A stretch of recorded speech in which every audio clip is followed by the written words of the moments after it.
The Greeks built bodies that are still considered the ideal standard of human physique 2,000 years later, and they did it without protein powder, without machines, without pre-workout supplements, and without any of the tools modern fitness culture insists you cannot build muscle without.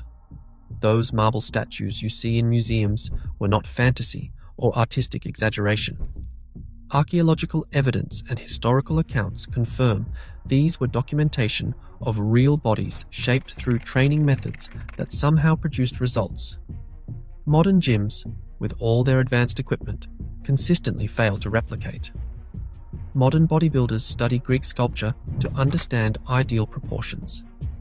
The golden ratio of shoulder-to-waist measurements comes from Greek athletes, and the V-taper everyone chases originated in ancient gymnasia.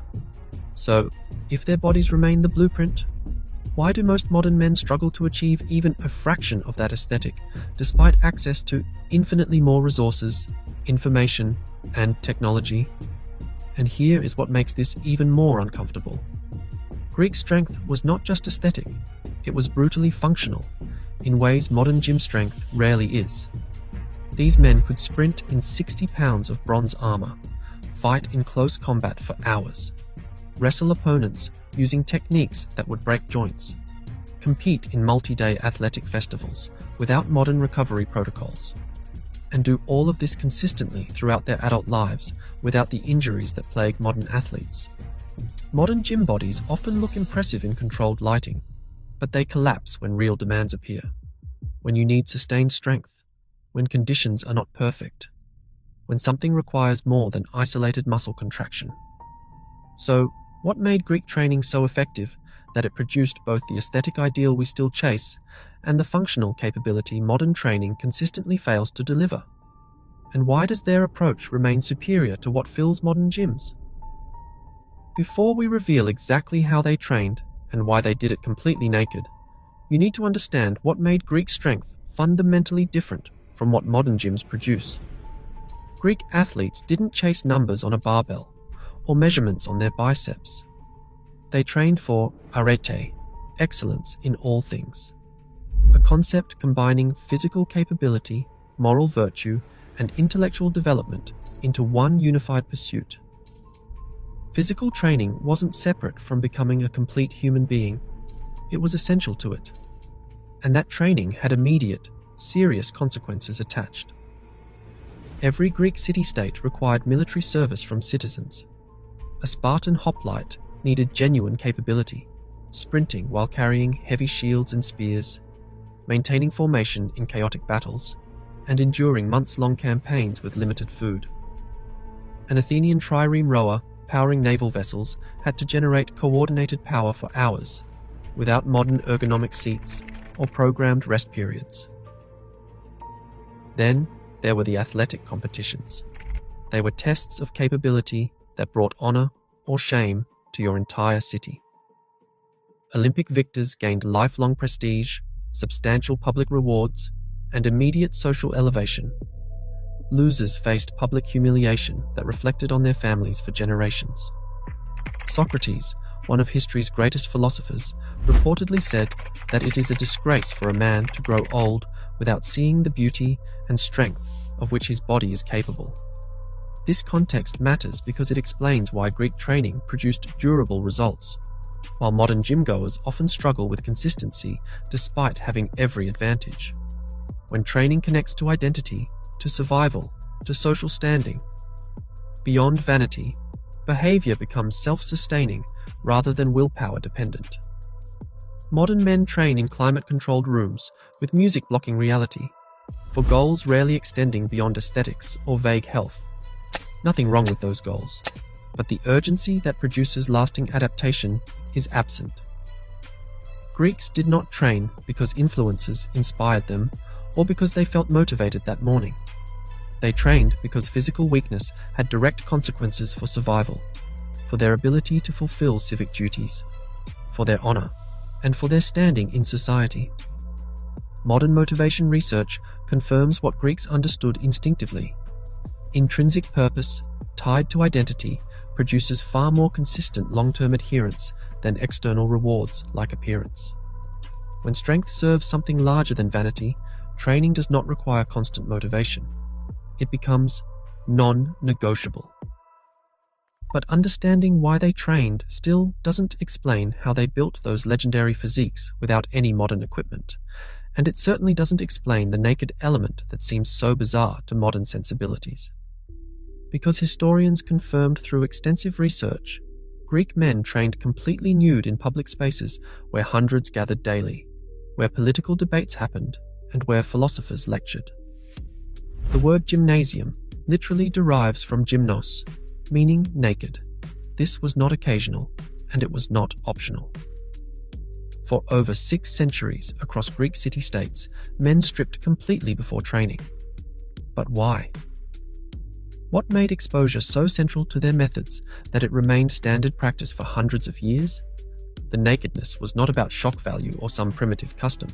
It was strategic, creating conditions that forced genuine capability in ways modern supportive equipment actively prevents. When you train completely naked in public, every structural flaw becomes immediately visible to everyone watching. Muscular imbalances cannot hide under clothing. Poor posture is exposed instantly. Weak movement patterns are obvious to trained eyes. Coordination deficits cannot be disguised.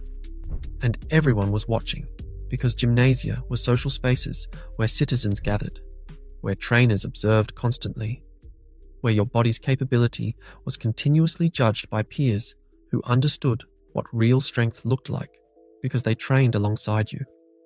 This created constant accountability. There was no way to fake capability, no way to appear strong through favorable angles or lighting. You either moved well under load or you did not, and everyone could see the difference. But nakedness did something even more important. It eliminated supportive equipment that compensates for weakness.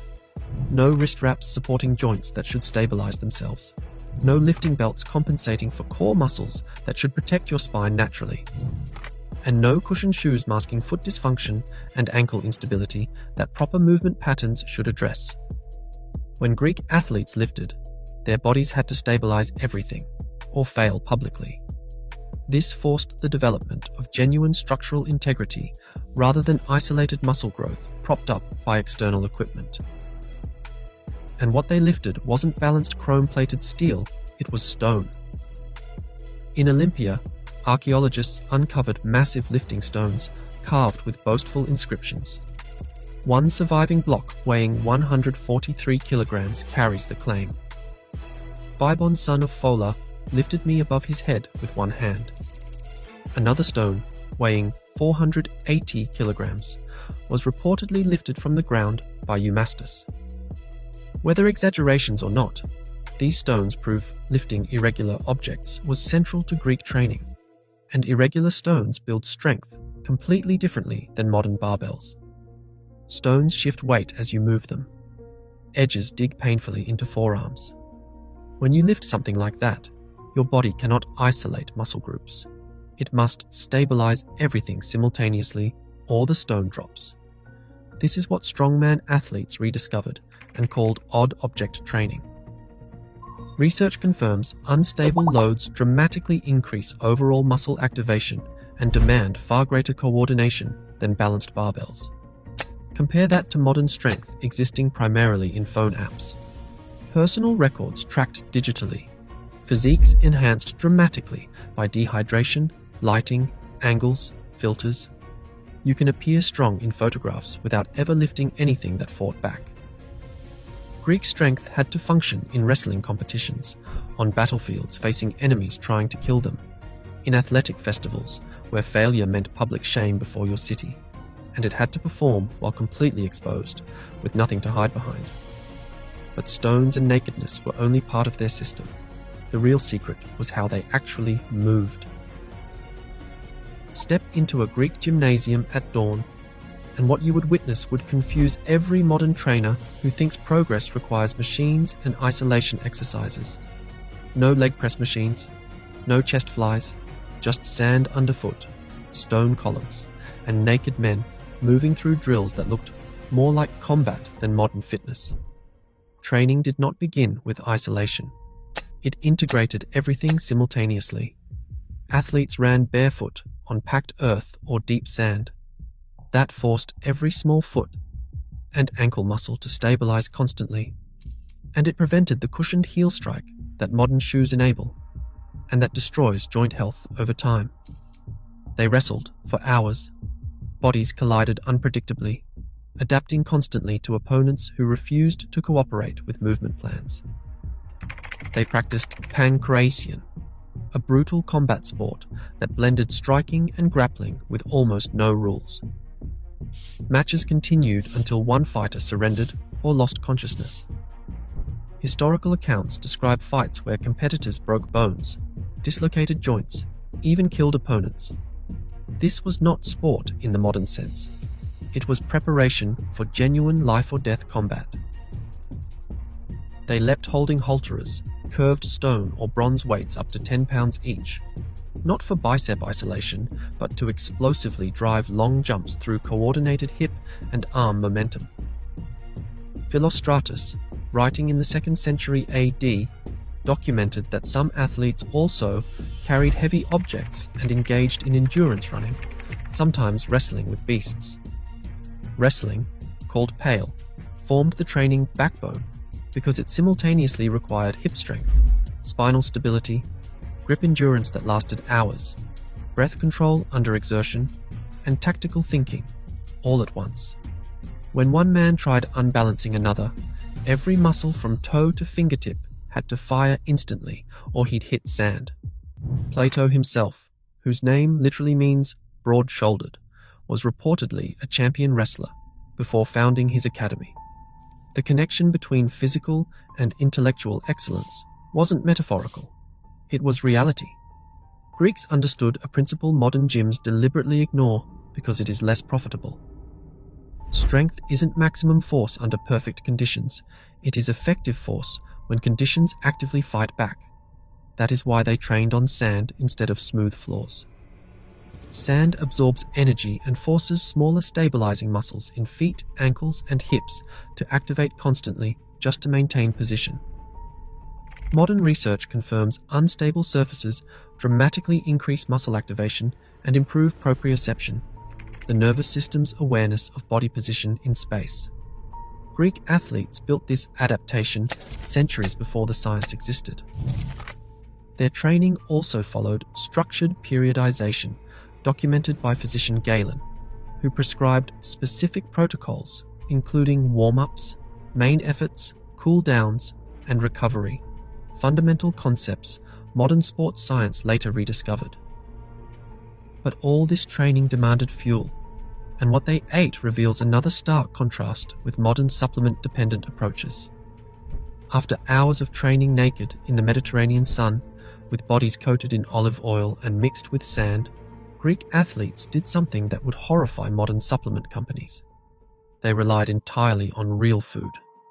Their diet was simple: barley bread providing sustained energy, lentils and beans for protein, olives and olive oil for healthy fats, figs for quick energy, goat cheese for additional protein, fish when available, moderate wine often diluted with water, and meat consumed occasionally during festivals or after sacrifices, not daily as modern myths suggest. Historical accounts from Diogenes Laertius documented that athletes initially trained on dried figs, moist cheese and wheat, before dietary patterns shifted towards slightly more meat consumption. Epictetus noted Olympic victors avoided desserts and cold water and took wine sparingly. Philostratus later criticized athletic diets of his era that became too dependent on white bread sprinkled with poppy seeds, fish, and pork. Archaeological analysis of Greek skeletal remains confirms they developed exceptional bone density and muscle attachment sites, suggesting tremendous functional strength maintained throughout adult lives, all fueled by what modern supplement companies would dismiss as inadequate protein intake. Recovery followed similar principles of simplicity rather than technology. After training, athletes scraped oil and accumulated dust from skin using curved bronze tools called strigils. This was not just hygiene, It was mechanical stimulation that improved circulation and helped bodies transition from work to rest. Then came massage, using olive oil infused with herbs chosen for specific properties. Then bathing, sometimes hot to relax muscles, sometimes cold to reduce inflammation, often alternating both. Physician Galen documented extensive recovery protocols, recommending structured warm-ups before training, gradual cool-downs afterward, and careful attention to breathing patterns throughout. Hippocratic texts emphasized balance between exertion and rest, warning that constant exhaustion without adequate recovery led to physical decline rather than adaptation. Modern sports science has essentially rediscovered what Greeks documented 2,000 years ago. Recovery improves tissue repair, reduces inflammation, stabilizes hormones, and allows nervous system adaptation to training stress. Greeks built recovery into culture because they understood intense training without restoration destroyed bodies rather than building them. And here is what makes this all so uncomfortable for modern fitness culture. They achieved both the aesthetic ideal we still worship and the functional capability that modern training consistently fails to produce without any of the tools, supplements, or equipment we are told are absolutely necessary. Their strength was built on principles rather than products, on adaptation to real demands rather than isolation of muscles, and on community expectations rather than individual willpower. That strength lasted, transferring to warfare, athletic competition, and daily life in ways that did not collapse when conditions turned hostile, or when perfect gym environments were not available. We have infinitely more resources than any civilization in history, more equipment, more supplements, more scientific research, more training information. Yet many modern men struggle to achieve even a fraction of the physique Greeks built as standard. And when they do build impressive aesthetics, that strength often proves hollow under real demands. Greeks trained for beauty, but beauty reflecting genuine capability. Sculpted bodies that could wrestle for hours, sprint in armor, compete for days, and endure brutal conditions consistently throughout adult lives. Nakedness forced brutal honesty. Every weakness was visible. Every fake capability was exposed. That exposure created pressure that produced real adaptation rather than aesthetic illusion. So here is what you can learn immediately. Stop isolating muscles and start training integrated patterns. Lift awkward objects that shift and fight back. Train on unstable surfaces occasionally. Work barefoot sometimes. But most importantly, connect your training to something beyond appearance. If you stripped away mirrors, machines, supportive equipment, and perfect lighting, if you stood naked in sand under open sky with nothing hiding your capability, would your carefully constructed strength still function? Because sometimes the oldest methods expose the newest illusions. Subscribe if you want more uncomfortable truths about what we've lost chasing progress.